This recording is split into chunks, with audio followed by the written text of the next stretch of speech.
Josie Brown lived in a small, sunlit condo in Pacific Heights with 2 kids, Mia and Ethan, and a dog named Luna who slept by the big front window. She was 32, already a widow, already tired. San Francisco had kept her going. Walks through Golden Gate Park, coffee at Blue Bottle, and the way the fog rolled in like a soft blanket when the day had been too much. Nick Parker was 26 from Daly City, sharp-eyed, restless, and a little shorter than he wished. He wrote code at a tiny startup in Soma and dreamed about building something huge, something that would put his name on every billboard on Highway 101. Power, to him, meant safety. No one could leave you if you were too important to lose. One Friday night, a friend dragged Josie to a rooftop gathering in the Mission. String lights, Phil's coffee in paper cups, a DJ in the corner. Josie wore a simple black jacket and the same gold ring she had kept after her husband David died. Nick was there, talking too fast about apps and elections, making big circles with his hands, as if he could pull the city into his plans. They met near the rail, with the skyline in front of them and the fog creeping over Twin Peaks. "Sorry," Nick said, bumping her elbow. "I talk too much when I care too much." Josie laughed, a small surprised laugh she had not heard from herself in a long time. "What do you care too much about?" "You," he said, way too fast, then blushed. "I mean, San Francisco. And maybe you. Give me time." Here's the first big insight, right up front. Nick did not fall in love slowly. For him, love was not calm. It was a way to feel bigger, safer, unstoppable. And when love is also armor, it burns bright. But it is never simple. By the time Luna's walk needed to happen, Josie's number was in his phone, saved under Josie Pacific Heights. She went home, kids asleep, city quiet, heart oddly awake again. But they had no idea how much this city, with all its hills and storms, would test what had just started on that rooftop. Nick did not wait. The next morning, Josie woke up to a long text that read like a letter. "I can't stop thinking about how you looked at the skyline, like you'd seen it lose and win at the same time." Then came more. Voice notes on her way to drop Mia at school. Late-night emails when the kids were in bed. He described his tiny office in Soma, the smell of cold coffee and pizza, his fights with investors on Sand Hill Road. He called it the front, like he was a soldier in some quiet, money-soaked war. Picture this for a second. You're sitting on a 38R bus, rolling down Geary, and your phone buzzes. It's someone who sees you, really sees you, and writes like every word matters. That was Nick for Josie. He told her she made him brave. He said when she smiled at him on that rooftop, the city felt like it finally chose his side. He wanted to build something huge, and he wanted her at the center of it, queen of his world, the one he'd fight for. Josie, older and softer, answered with shorter lines. She had laundry to fold, kids to feed, a dog to walk down to Chrissy Field. But she felt something light and dangerous rising in her chest. She had not been written to like this even when David was alive. In the evenings, they met in Hayes Valley at a cafe where the barista knew everyone's name. Nick brought small gifts, bottle green scarf, a plant named Buddy, little things you'd find in any San Francisco apartment. He held her hand like he was afraid the ground would open if he let go. But inside all that sweetness, a problem was already growing. Nick needed her in a way that was not calm. Josie needed to feel safe, not worshipped. Could those two needs live in the same small condo, in the same wild city? Nick's startup exploded. One big deal, then another. Articles, podcasts, panels downtown. He was never home. And when he was with Josie, his phone was never quiet. He answered emails at Dolores Park, calls on the ferry, Slack messages, even at the dinner table while Mia tried to tell a story from school. At first, Josie was proud. This was her man. This was her choice. She went with him to events in Soma, to parties in a glass tower in the financial district, where everyone said, "Nick, you're going to change everything." They called her Mrs. Parker by mistake, and some small part of her liked it. But the more the city clapped for him, the more Nick clung to her in private. He got jealous when she went out with friends in the Castro. He bristled when an old friend, Marcos Garcia, hugged her for a second too long after a show in the Mission. "You're mine," Nick would say, half joking. "Don't forget who wrote you 1,000 messages from the front." Here's a quick reset. Think of a hill in San Francisco. From far away, it's beautiful. Up close, your legs start to hurt. That was their love now. Still beautiful, but every step took more work. Josie also carried another weight. Nick wanted a baby with her. He wanted our kid, as he said.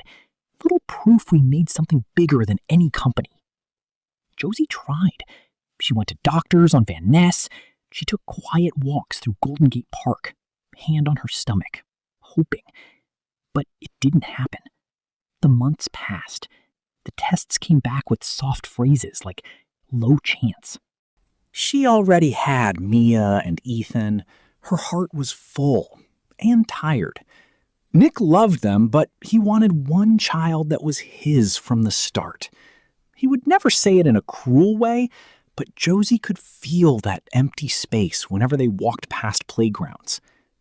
And in the space between his hunger for more and her quiet fatigue, the city began to slide something dark between them. What happens when one person needs the future to prove their love and the other just wants the present to be safe? While Nick was away on a long funding trip down the peninsula, Josie went to a gallery in the Mission with Marcos and a few old friends. It was easy, familiar. They drank cheap wine from plastic cups and laughed about things that had nothing to do with apps or investors. Marcos had known Josie before David died. He remembered her before grief and before Nick's electric storm. Under dim lights, with music humming, he asked the questions Nick had stopped asking. Are you happy? Are you sleeping? Do you still paint? Hold this moment for a second. It only takes one night, one person who remembers a lighter version of you, to make your current life feel suddenly heavy.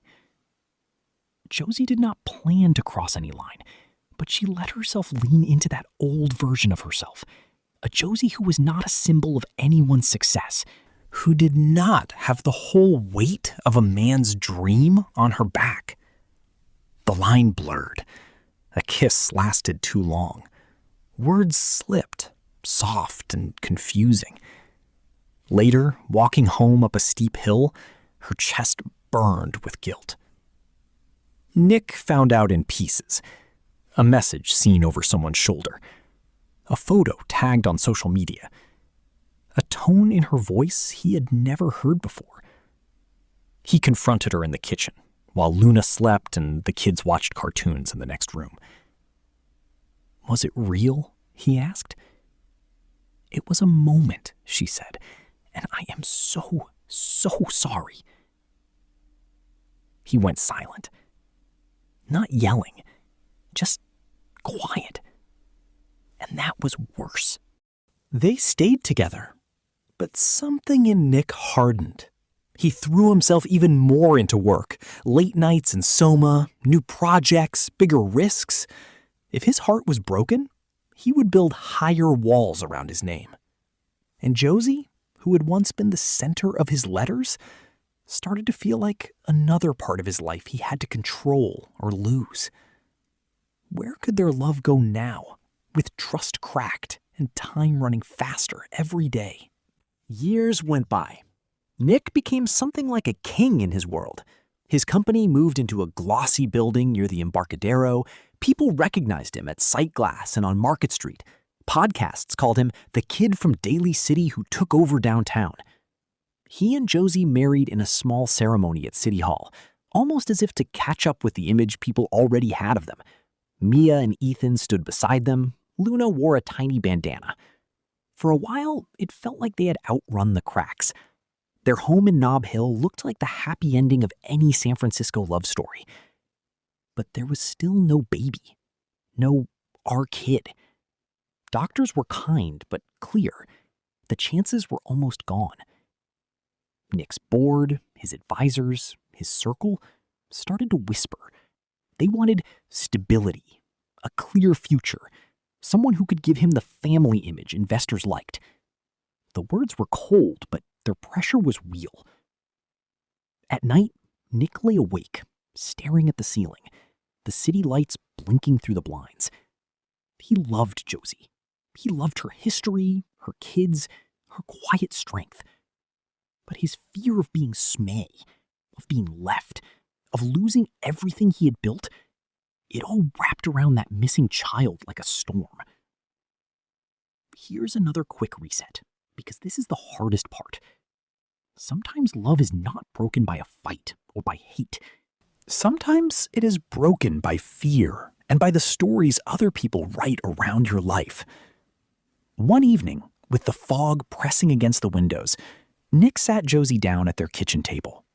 Luna lay between them, old now, muzzle gray. "I need to talk to you," he said, voice shaking. "They're pushing me to think about a different future, with someone who can give me a child." Josie felt the words before he finished them. Her heart did not shatter in one smooth break. It cracked slowly, like old glass. "You're choosing them," she whispered, "and a child who does not even exist yet? Over us. Over me. Over this. I'm choosing the only way I know not to lose everything," he said. "But I will love you until I'm gone. That will never change." It was the most painful thing. To end a marriage not because love was gone, but because fear and ambition had grown bigger than the home they had built. Could any ending after that conversation feel anything but cruel? They divorced without drama. Papers signed on a gray morning, lawyers speaking softly. Mia and Ethan, grown enough to understand, and still too young not to hurt. Josie left the Nob Hill condo and moved to a small house near Golden Gate Park with a tiny yard where she planted roses. She started painting again. She taught art at a community center in the Sunset. She walked Luna, slower now, around Stowe Lake, watching the paddle boats drift by. Her life became smaller on purpose. No huge parties, no panels, no investors. Just warm dinners, friends, the sound of kids playing soccer in the park. Nick married again to a woman named Emily Johnson, younger, from a powerful family down the peninsula. They had a baby boy. Photos online showed them smiling at Ocean Beach, at Giants games, at shiny fundraisers. To the world, Nick looked complete. But every few months, he visited Josie's little house by the park. They sat on a worn bench while Luna slept at their feet. Josie asked about the boy. Nick asked about Mia, Ethan, her art. He never stayed long. Pause with this picture. Two people who once thought they would rule the whole city together, now sharing quiet news beside a rose bush, careful with each other's hearts. Years later, Luna passed away. Mia and Ethan moved away for work. Josie got older, her steps slower, her garden brighter. One spring, after a short illness, she died in her sleep, with the window open and the city fog rolling in like a soft goodbye. Nick heard the news while in a meeting. He walked out without a word, left the building, and ended up wandering through Golden Gate Park until he found her empty house. A for sale sign out front. Roses still blooming. The bench still there. He sat alone and took a small envelope from his pocket. Inside was the first text she had ever sent him, printed out years ago. "Nice to meet you, Nick. The city looks different tonight." He read it again, as if it were new. Nick grew older. His company changed, merged, grew again. His son became a teenager, rolling his eyes at his father's old stories about tiny offices and big dreams. Emily had her own life, her own needs, and Nick did his best to be present in the home he had chosen. But in the private room of his heart, there was a chair that only Josie ever sat in. Here's the final insight, tying it all together. Nick thought power would keep him safe. Josie knew love was safest when it was simple. Their story showed that you can build an empire on ambition, but the thing that still holds you in the end is the memory of the person who saw you before the empire existed. On some weekends, Nick walked alone from Nob Hill down to the Embarcadero, past all the places that had once been theirs. Hayes Valley, the Mission rooftops, the corner where they had shared their first kiss in the fog. He was not haunted. He was held. Their love had not ended the way he once dreamed, but it had given shape to every choice he made. Josie's roses outlived the for sale sign. A new family moved in, with a kid who named their new puppy Max and never knew the story of the woman who planted those flowers. That was okay. The city keeps many love stories quiet. And somewhere in the way the fog wraps around the Golden Gate, in the way the light hits the hills at sunset, there is still a trace of Nick and Josie.